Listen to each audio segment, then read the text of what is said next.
Hello and welcome to the Jocelyn Moore Show. I'm your host, Jocelyn Moore, and as always, we're here to inform, inspire, and entertain with dynamic conversations that matter. Today's focus is the difficult journey of caring for a loved one with dementia. Joining us is Carla L. Flemings, author of the powerful book, Dementia Hope Awakes. She also writes under the name C.F. Flemings. Carla is a dedicated caregiver, advocate, and minister leader. It's my pleasure to be able to come talk with you today about this very important subject that has touched so many people's lives. So thank you again for having me. Well, thank you for joining us. Let's start by sharing what is the main motivation for writing Dementia Hope Awakes? Well, it was birthed out of life's necessities, like real life's necessities. When we were taking care of my mother, we had so many questions and not enough answers in terms of what to expect. And so I wrote this because I thought it would be helpful for other people to learn some tools that we got, I guess, by trial and error. So I thought it was just a good thing to do so that we could just make sure that families had what they needed in terms of what to expect, because with us, every decision that we had to make, it seemed like it was urgent, it seemed like it was emotional, and it seemed like it was just incredibly confusing. So I wanted to make sure that somebody had tools so that they could see what was to come ahead. So they just would not have to start from ground zero. A lot of frustration. Yes. A lot of frustration. Yes. And just not knowing. Let me ask you this question. Do you know a lot of people who have dementia?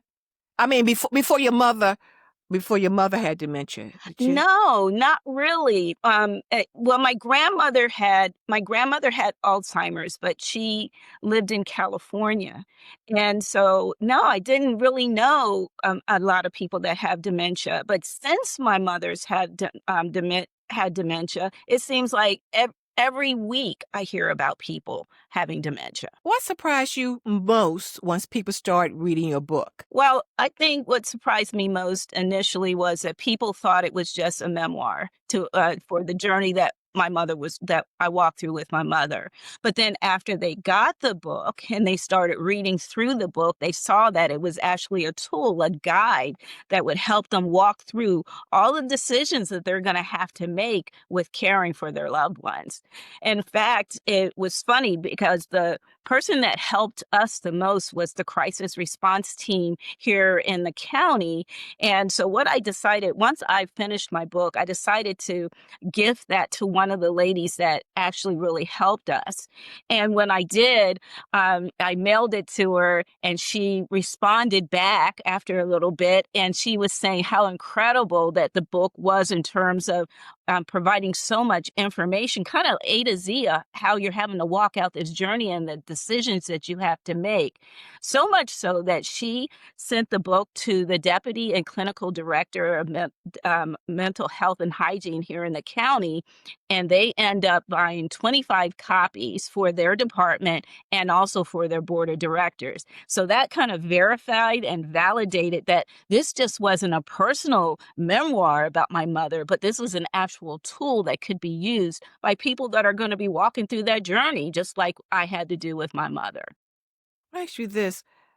Do you know what is the difference between Alzheimer's and dementia? I never understood that. Well, you know what? And it's not all that clear outside of this. Usually when it's Alzheimer's, it's more the symptom that's prevalent at first is a lot of memory loss, a lot of forgetfulness. Because remember, there's over 200 types of dementia. And I put in my book like maybe the 4 most common ones. And of course, Alzheimer's is the most common one. But its symptoms typically are the forgetfulness. Not all those dementias are forgetfulness. Some of them can be masqueraded as frequent falls, things where you're trying to do things that you would normally not have any trouble with, and now you're finding a difficult time in trying to put order of how you're trying to get stuff done. You can no longer manage your medications like you could. So, and some confusion, those types of things. But with Alzheimer's, it typically begins with the forgetfulness. I think I spoke to you earlier about this. It wasn't on air. I had Alzheimer's Association come on a few years ago, and I think they said that you can have it for 20 years and not knowing it. That's what they said. Mhm. Well, I that possibly is true. I do know that by the time you do get it diagnosed, no matter what it is that you've had, they're saying up to 3 to 5 years, you had already been showing symptoms. More Oh, than likely, your family has just been excusing them, overlooking them, which is something that's common with families. That's what yeah. families do. Okay. When you suspect dementia, what is the first thing you should do? Now, this is what I believe based Okay. on my own walk. The first thing you need to do is do some undercover information gathering. And the reason I say undercover is because when a person has dementia, if you start asking questions like about their business, they're going to want you to stay out of their business. And the point I'm making is that if you're really suspecting something, then what you need to do is you need to start finding out where they're banking. You need to find out if they have investments. You need to find out who their doctors are, what their medications are, what kind of bills they have. Do they have a mortgage? You need to find out all that information. And the reason I'm saying to do that ahead of time is because if you wait, you're already going through a very devastating time in your life. And on top of that, you don't want to get to a point where you're now having to go searching for that kind of information. And more than likely, I don't know about you, but the homes that I go to visit, a lot of times their mail and stuff is on the counter, on the kitchen Right. table, and that type of thing. And so when I say you do undercover, you get your little trusty phone out and you start taking some pictures of where mom and dad do their banking, what kind of investments they have, what's the source of income. You need to do all of that ahead of time so that when the time comes when you need that information, you'll readily have it because it's enough having this is a hard walk to have to go and be a caregiver to a loved one with dementia. And so you want to try to make this as easy as Us. possible. What are some early signs family tend to overlook? Can I just say this before we let me just say this if you don't mind. To that question, what are some early signs family tend to overlook? I had a relative, she's deceased now. She came to the house, said, Jocelyn, I have back of my trunk, I have dishes in there. And I said, why?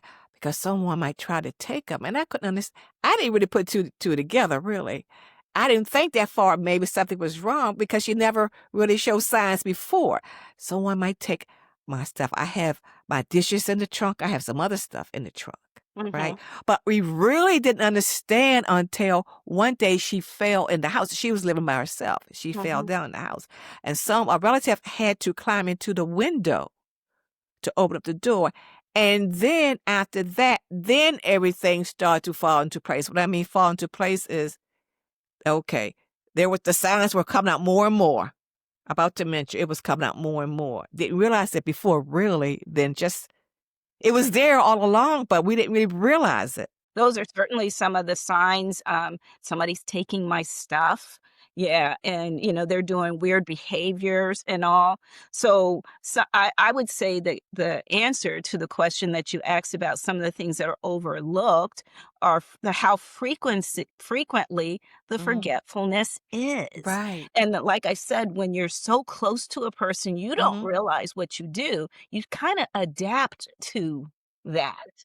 And then you start making excuses. They're tired, they're getting a little older, or, anybody can forget. We all forget That's true. sometimes. And these are little things that we end up saying. But in this book, on chapter 3, I've listed red flags, 10 early warning that you cannot afford to ignore. And so some of them are like getting lost in familiar places. You've been going there for the same place for 20, 30 years, and then all of a sudden you're now lost. That happened to my mother. That's happened to many people. Repeating the same stories over and over again as if you're saying it for the first time. That is not normal. That's not a part of normal aging. So, difficulty in managing daily tasks. You could go to take your toothbrush instead of brushing your teeth. You might start taking your toothbrush and brushing your hair. So little things like that. These are warnings that are not a part of regular aging.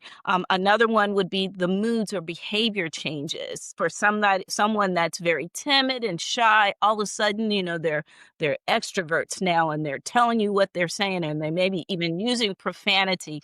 These are all signs that should not be ignored. And again, if we can get them to the doctor, it could be something as much as small as a urinary tract infection or bladder infection, or maybe even have somebody having hearing issues. They can all masquerade as symptoms of dementia. So, those are things that we need to make sure that we know that we need to act as opposed to excusing them. And again, like I said, once you get diagnosed, it has been said, it's recorded fact that you had been showing signs as early as 3 or 5 years earlier that we have just totally just ignored or adapted. Oh, that's just how they are. They would tell me a story or someone else's story. I've heard that before. It's like you told me that before. I've done the same thing. Jocelyn, I heard that before. Are you sure I heard that before? I have other people say the same story. Let me Right. tell you about, I'm going like, I heard that before. So it's common. Yeah. It's common a lot. So those things, but the difference with this one is this, that I can tell you the story in the same sitting. Okay. Okay, in the same sitting, 5 minutes later, come back and tell you the same story as if I True. just told True. you. Right. And that True. and that's different. That's something like if I told you a story 2 weeks ago and I come back and I tell you again, The same that's story. different. But this is something that where they're repeating the same question, and you're telling them the answer, and then they're repeating the same question again, and you're telling them, you're telling them the answer. So we need to know that there's something going on. You talk about danger and delay, right? In your book. Can you expand on that?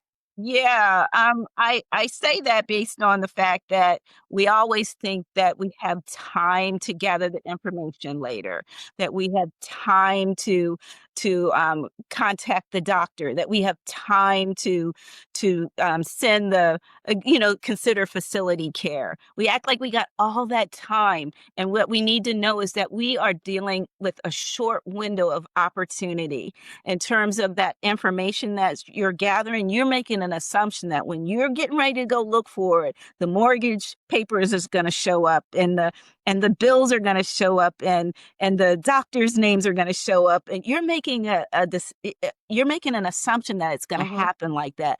And maybe for some of the families that are super organized, maybe it does. I can tell you it didn't for me. I can tell you it didn't for me at all. We just need to make sure that we operate within the time, because the delay is just going to add to frustration. The same thing with the doctor. You ever been sick or not feeling well and say, dang, I really need to go. I need to call the doctor. And you put it off until you can't take it anymore. Now you Mm-hmm. want to call the doctor. And when you dial the numbers, the first thing you want to do is you want to hear that doctor on the phone. But what's the reality of you being able to run right in there and let Mm-hmm. him see you? The chances Right. are it's just not going to happen. And so the bottom line is that we need to go ahead and try to get that information and try to reach out to the doctor as soon as we can. Here's the other thing. Now you might say, whenever I want to go to my primary care doctor, I can always get an appointment. But what now you may need to see a specialist. And the Mm-hmm. chances of you being able to pick up a phone, dial a number, and get a specialist and go in there that same week is slim to none. And it's you can bank on having to wait 3 months, 6 months to get to a neurologist. And when we were trying to get to a neurologist for my Mhm. mom, this was at the height of, well, this was beyond a little bit of the pandemic. And so we were at 9 months to try to get to a Mm. neurologist. And I had reached out to my support group, and they had given me all these numbers and neurologists and everything. I was going down line item by line item, line up to reach out to a neurologist. Some even said they weren't even seeing new patients. Some even said they weren't seeing patients older than 65. So the point I'm making is that, you know, it's going to be frustrating enough for you. It's going to be a burden enough for you. You don't need to add to your frustration. Mhm. So try to get to get to those doctors as soon as you can, so that you can get the care that your loved one needs. And our whole thing is to get our medications so that we can slow down the Soon as possible. progression of Alzheimer's or other types of dementia. And then my last one, in terms of delay, is about facility care. Now, some people will say, "I'm just going to take care of mom home and or dad at home," and that's great. But if then when they're at their wits' end, now they want to ring the phone and try to call an assisted living, and what they're going to find out is that when your loved one can no longer speak clearly, or can no longer understand, or if your loved one now is incontinent, all of those are going to cause the assisted living doors to shut. They're not going to accept you that way, you know? So, because assisted living is like, I'm going to assist you with the quality of life that you have left, but now you can't walk, you can't talk, you can't understand, you can't communicate, so now your opportunities for assistance are narrowing. When you miss all those opportunities, then the next thing is that you will probably only be able to send them to a nursing home. So that's why I'm Okay. saying there's a danger in delay. We want to try to get our loved one as much help as we can. I know family members who have family members in a facility, and they constantly there or have another family member there. They do not know when you're going to show up, That's right. but they do not know, you know, but, and like you say, you get to know them, they get to know you. You have that, I guess, maybe that bond with them, and that can really, really help. But it's sad when the person who's in the facility do not have a loved one, someone to really take care of them. That's the sad thing. It is very sad, and I think that especially me and my sister, that was one of the main reasons why when we went there, if we got my mother something, we'd make sure we got the rest of the residents That's right. something as See, well. that's different. Yeah, and we would come in and say, "Hey, Mr. Charlie, hi, Miss Carolyn, how you doing?" They have these big smiles on their face See, because, that's good. and sometimes we're in the facilities now, and we might have somebody from a different background, and you have to sort through the accent, Mhm. and so, it was, I think, really refreshing for you to come in and say, "Hey, how you guys doing today?" And so it's just beneficial. It just That's helps towards good. quality of life. And I will say this, if you do say that no one can take care of mama better than I think that can be even subjective, because taking care of mama entails lots of stuff. In other words, when we were taking care of my mother at home, one of the things we try to do is give her balanced meals, right? Make sure that she Mhm. took her medication on time. We tried to exercise with her. We tried to do that. But then after a while, my mom would, but I'm not taking the medicine. I don't feel like walking. I don't, and all of these things help prolong, Mhm. the more you can get the blood pumping to the brain, the better you Mhm. are in being able to engage and stuff like that.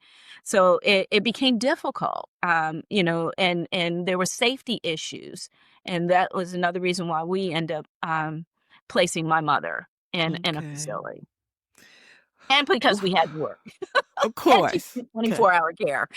Well, caller, guess what? in closing, I know it's that time. I know. Can you address at least 3 to 5 key takeaways you want Sure. viewers to remember, and show your book again. Let people see your Okay. book. Okay. Here's the book here. Dementia Hope Awakes. So I would say some takeaways. Trust your instinct. Go with your gut. If you suspect, jump into action. If you can try to get your loved one to a doctor. And like I said, it could be something as small as a urinary tract infection where you have those toxins all in your body, or it could be something where the person's having trouble with hearing, antibiotic, a hearing aid case is done. But if not, they can get on some medication to kind of slow that the progression of the disease. The second thing is that don't let guilt delay your action. Use some crisis moments as opportunities for you to move forward, because you will meet resistance with your family member. Believe me, you will. Mhm. Everybody says it. I'm not even only speaking to my mother, but I belong to a support group. We are all saying the same thing. The other one is know your options. Even if you elect to have your loved one and to take care of them at home, please, please visit a couple of assisted living. Just get it under your belt what they do, how they take care of people. You will thank me. And remember that if you decide you want to do it, the door is closed the more your loved one progresses in this disease. So if it gets to incontinence, if it gets to a point where they can't understand, can't communicate, they will not take them. So just want to let you know that take care of yourself would be my next one, because you cannot pour from an empty cup. And I'm going to tell you, some people that are over the age of 70 that are taking care of loved ones, sometimes they die before the ones they're taking care of. True. And Right. that is so alarming. When I read that and studied that, I was taken back. And that's because your whole life revolves around the person that you're taking care of. And then the last thing I would say, Jocelyn, is to hold on to hope, ask for help, receive the help, lean into your faith, because hope does await. Like, where can people purchase your book? What's next for you? Let me just say what's next for me. I know that, that a lot of times people don't want to have to go reading through the book. So I often tell people, just go to the chapters that are of interest, that you feel that apply for the moment that you're going through now. But I plan to put this on Audible so that those working people that are riding down the road in the gym, they can just listen to it on Audible. But my goal is to get this in the hands of anybody that is going through, that is suspecting that their loved one has dementia, even for the people that have just been diagnosed. So that's I would like to have this book in their hands. So you can pick this book up on Amazon, amazon.com. You can go onto my website, which is called bestforthemandforyou.com, bestforthemandforyou.com. And the reason I did that is because, yes, we want to consider what's best for our loved one, but we also have to consider what's best also for us. Thank you, Carla. Thank you for joining us today in your mother's story and the vital steps on dementia. And thank you so much. It's been truly a pleasure. And I thank you for all the things you're trying to do to keep the community aware of the services. For our viewers at home watching, if you like what you see, subscribe to The Jocelyn Moore Show. Want to be a guest on our show? Head over to our website, www.jmentertainment.info. On the homepage, click on About and follow directions to be our guest. If you have any questions about today's show or past or future shows, just click contact on our website and submit a message. Thank you for tuning in, and until next time, take care and keep watching.